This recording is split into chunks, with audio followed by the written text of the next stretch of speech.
Hey, good morning, everybody. It's great to see all of you on this cooler day in July in Minnesota. I don't know what it's like where you're from or where you're watching from. I know many of you are from Minnesota, so it's great to see you this morning, all of you, Kim and Wendy and Dawn. Kendra, it's great to see you too. And of course, Sue and and Ron and Jill, so many here this morning to join us. And Becky, you're on vacation, so awesome you were willing to sign in. So morning, Dave and Gloria and Dawn and Tammy. Just thinking about all you today. Abigail, you too, and praying for you, Angie and Mary, as we journey through this season together. I'm so thankful that you're here. And I hope and pray this morning that God will make this time useful for you and helpful maybe through this season that we're in. We've been talking a lot about the liminal time, the space between starting somewhere and getting somewhere, and the journey that we're on. And we are in the middle of that unknown liminal time. And it's important for us to recognize the instability that everything that we're dealing with creates for us. The instability of the pandemic and COVID-19, not to mention the social unrest. The instability of racial patterns being re-examined and hopefully some justice restored in the end. You know, there's a lot of instability through this season. And we've been talking about the need to go deeper with God rather than being tossed about on the surface of everything. Take time out to go deeper with God. So we've used this metaphor of water and how the winds and the waves and the wake are competing and pulling us in every direction. God calls us deeper to a safer, more peaceful place where we can listen, where we can learn, where we can grow. So we're ready to take on the waves again in the future. There's a scripture passage that I want to work on a little bit today, this morning, and tonight, because God just keeps bringing it to me during this season. Here's where it is. It's Isaiah 40. And it says, "Have you never heard? Have you never understood? The Lord is the everlasting God, the creator of all the earth. He never grows weak or weary. No one can measure the depths of his understanding." I love that part. He gives power to the weak and strength to the powerless. Even youths will become weak and tired, and the young will fall in exhaustion. But those who trust in the Lord will find new strength. They will soar high like eagles they will soar high on wings like eagles. They will run and not grow weary. They will walk and not faint. I think this is interesting that God keeps bringing me this passage through this time, because when we talk about going deeper with God, we talk about getting underneath the chaos. But when this passage talks about wings like eagles, it's talking about rising above it. So somehow God pulls us in either direction, either deeper or higher. And either way, we find new strength. Either way, God brings us to a new place of hope and expectant hope and understanding and a readiness to keep going and keep trying. And we know this isn't literal, because we can't really leave the wind and the waves in the same way. We're all in this time together. But where our spirits reside, where our hope lies, where our hearts go, either below or above or around, is still that peaceful place of new hope and new life.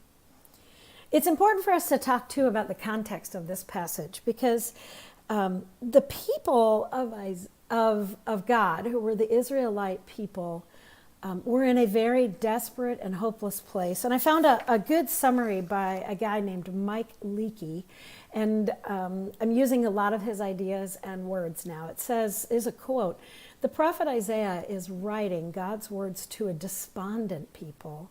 And this means they were deeply discouraged. They were low in spirits from loss of hope or courage." I wonder if any of you are feeling that way right now.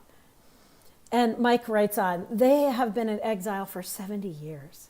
Their relationship with the Lord is so jaded. They're so confused. They say things like, my way is hidden from the Lord and my right is disregarded by God. This is what the people are saying that God refers to in Isaiah 40:27, just prior to this. The Message translation of the way that the people of Isaiah's day and the Israelite people of God, the Message translation says it like this: God has lost track of me. He doesn't care what happens to me. This is how they're feeling. They've been in exile all these years, away from their homeland, away from the place that they felt that they belonged and felt stable in and was given to them. They feel abandoned by God and they've given up hope. They've given up hope that the God of justice will act. You could hear this in so many ways, and I have a feeling it's going to imply a lot of different things for you and also apply to each of you differently.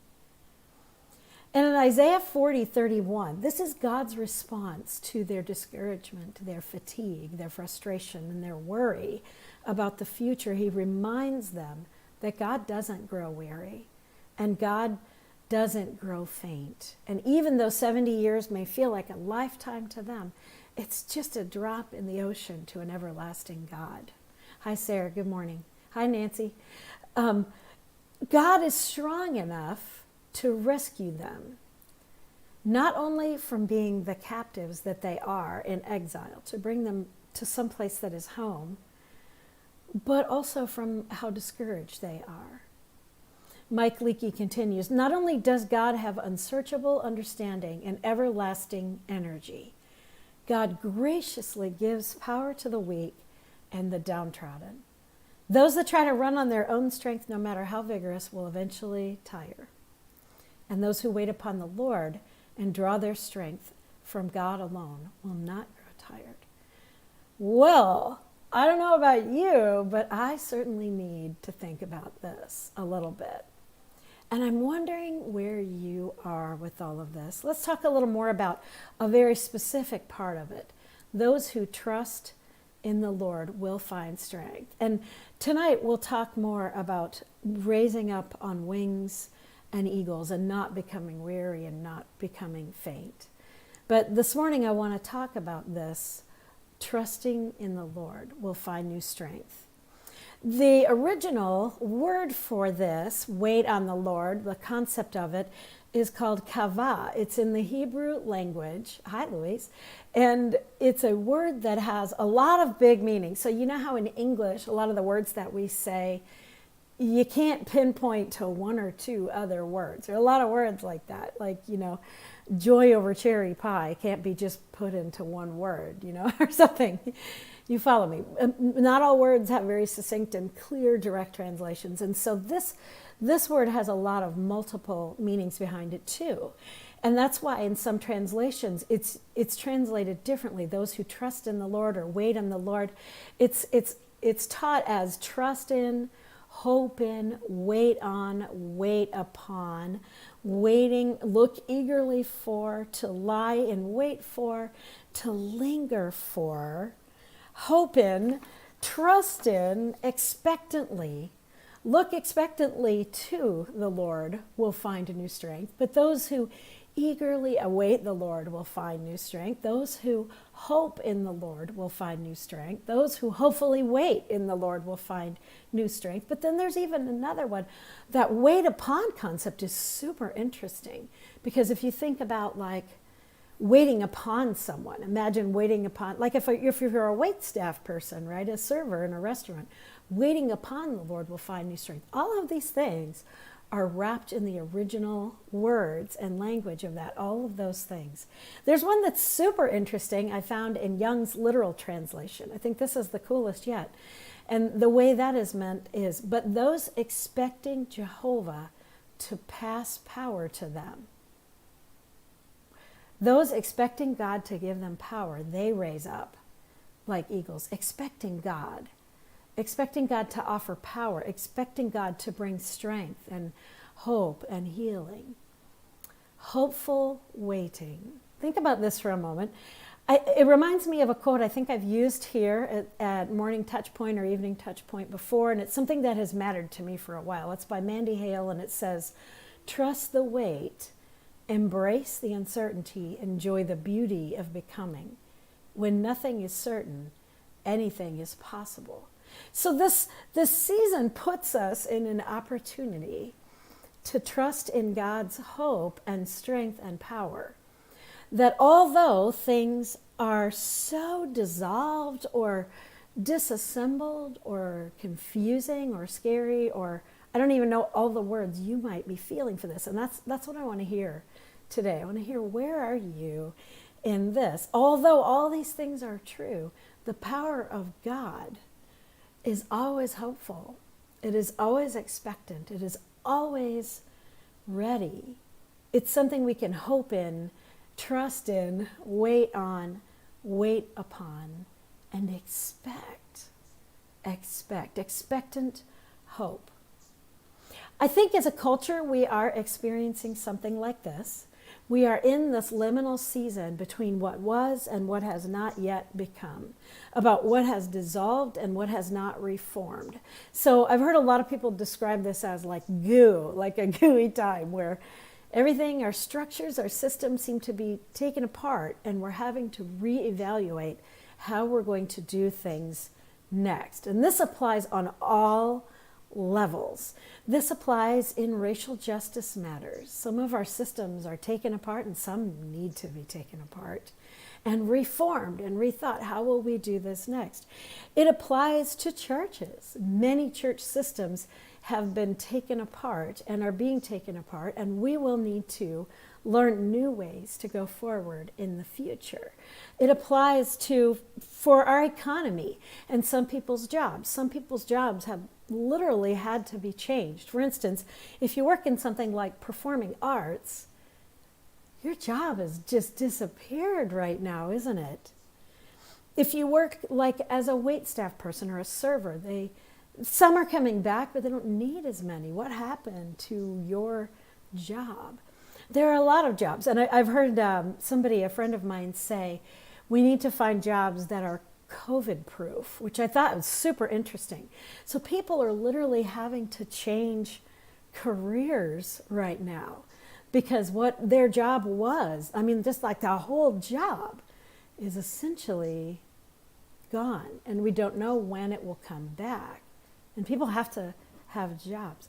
This also applies to family patterns, traditions, and relationships. Unable to get together for birthdays, and even more painful, unable to get together in the same way for funerals. We're planning a memorial service this week for a family that has experienced a loss.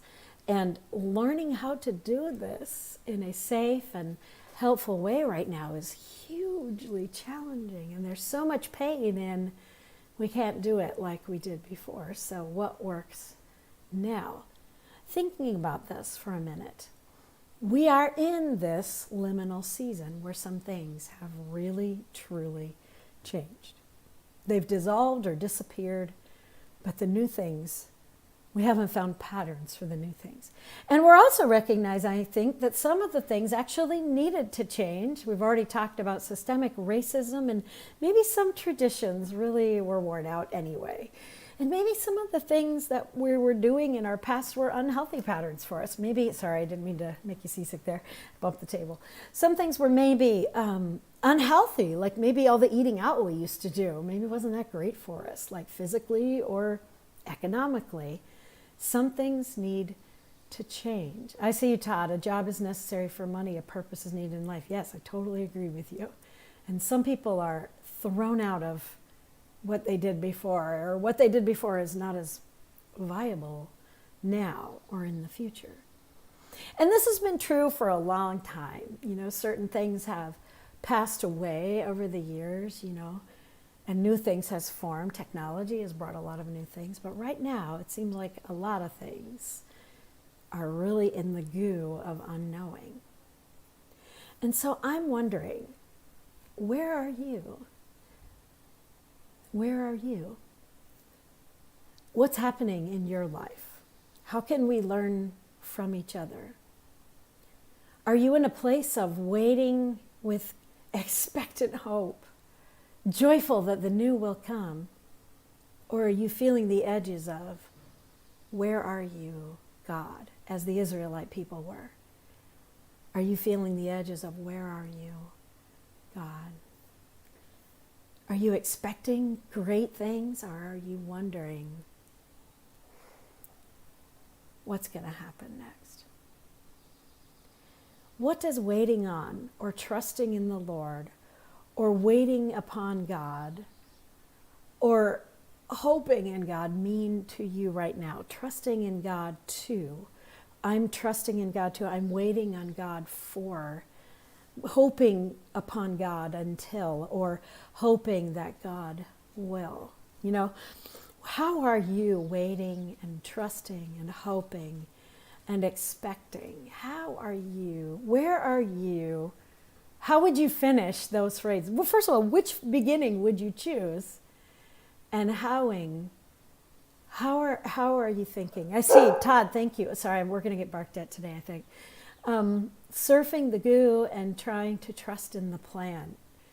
Yes, trying to trust in the plan. And I don't know about you, but I don't know what the plan is on every level. You know, I keep thinking about this too. While you're thinking and commenting, please comment. We want to learn from each other today, but not from you, Simmy. Be quiet. Simmy's waiting on me to do something with her, and I can't say the word of what it is or she'll bark more. So sorry. Trusting in God too. How are you waiting? Hey, shh. How are you waiting or trusting or hoping?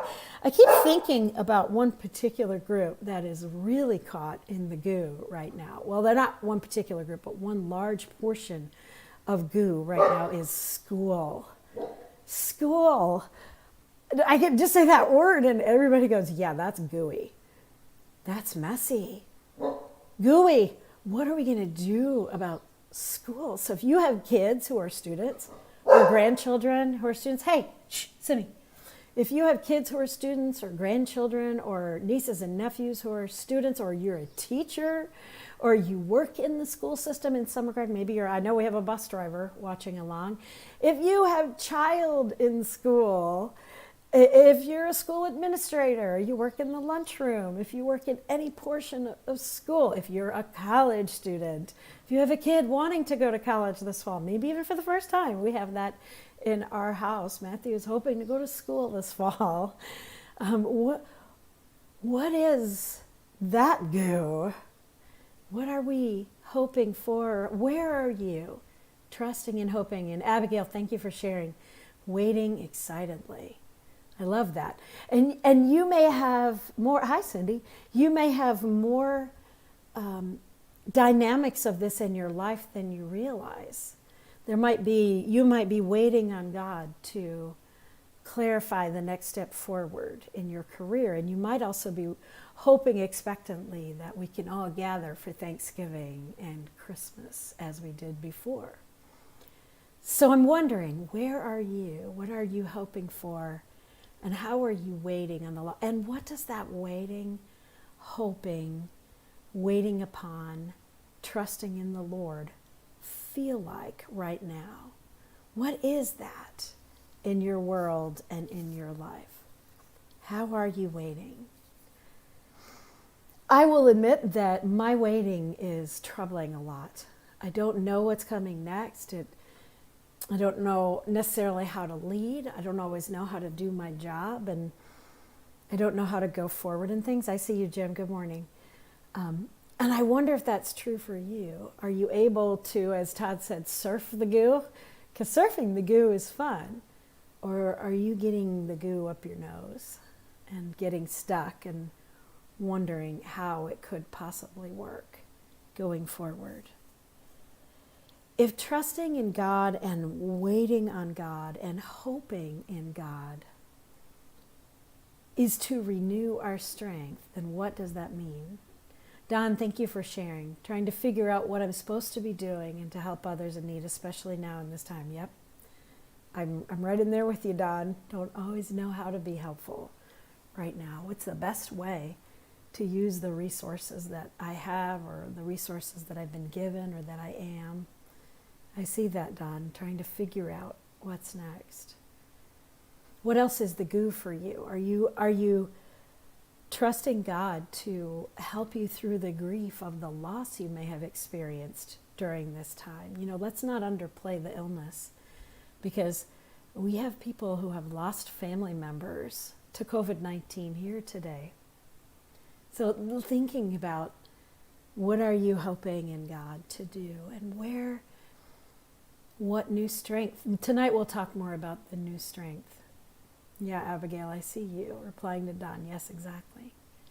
And some of what's so hard about trying to figure out what we're supposed to be doing and help others in need is we don't really have all the structures defined yet of what will help people in need. So some things had to change so much. For instance, our church is involved with something called Family Promise, and Family Promises had to change so much. They serve people who are experiencing homelessness, and they used to be hosted in host churches, but now they need to be in hotels for safety. So it's changed the dynamic so much. We don't know where to apply our call. The other thing that we've been involved in is something called Matthew 25, which is a food distribution a little north of us in Isanti, Minnesota. And because of safety matters and loss of funding, frankly, we've had to stop that for now, which is heartbreaking, but true. We look forward to when that can start again. But there was a huge number of people involved in Spirit River's Matthew 25 ministry, and we're not quite sure what to do with our energy and our call and our hope. We're hoping in the Lord to either restore what was in that manner or give us something new to go forward with. Yeah, I know, very sad about some of those losses. It's very true. We don't know how to do that. I encourage you to process this today, to think through, God, I trust in you too. I trust that you will. God, I'm waiting upon you until. Yeah, Sherry, it was a loss of funding, part of it for Matthew 25.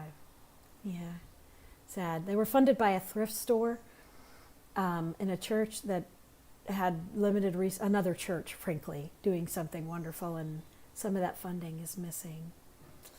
So we just don't have the resources to be able to pull it off right now. It's heartbreaking. We'd like to revive that. Like to bring it to Coon Rapids. Don't know how yet. Maybe that's a good way to say it. Trusting in you, God, to show us the way. We're waiting upon you, knowing that you will form things in your time. We are expectantly living in hope. Where are you? I encourage you to think through all of these. Maybe it's a good time to write them down. I hope in you too. I'm waiting on you for. And examine what those things are. How much room will we give God to do things in new ways going forward? And I think that is part of what will build our strength. Because trusting in the Lord will always be better than trusting in ourselves or even in our past. This is a very confusing and wild time for all of us through this whole season. I'd love to hear more from you. I'd love to see your comments as you think about what you're hoping in God for, what you're expectantly waiting for, because this is where your strength will lie if you will be willing to hope in the Lord and trust in God and wait upon God and wait patiently or expectantly. I'd love to hear more from you about what this all means. Love to hear more. So I'm going to pray for you this day. Let me pray for you. Gracious God, you know the goo that we're in, this whole unformed season, this unstructured, what's going to happen next time. Sometimes we feel like we're in the middle of a giant ocean and we can't quite see the shore yet. Oh God, would you draw us deeper to you? Would you raise us up above the chaos? Would you help us to see that we can trust in you and hope in you in all things? Gracious God, thank you for this gathering this morning. May we learn from each other by the power of your Spirit. In Jesus' name we pray, amen. So I hope you have a great day today. I hope you have a wonderful time. Todd, see ya. We love you. And gotta go chase down a grandbaby. Wow, that's a great day. And so glad you're able to join this morning. Praying for all of you, trusting with expectant hope that God will continue to build this community of faith over time. So have a great day, everybody. Much love to all of you. So good to see you. I hope to see you tonight at 7 o'clock. Really looking forward to connecting again and talking more. We'll talk to you soon. See ya.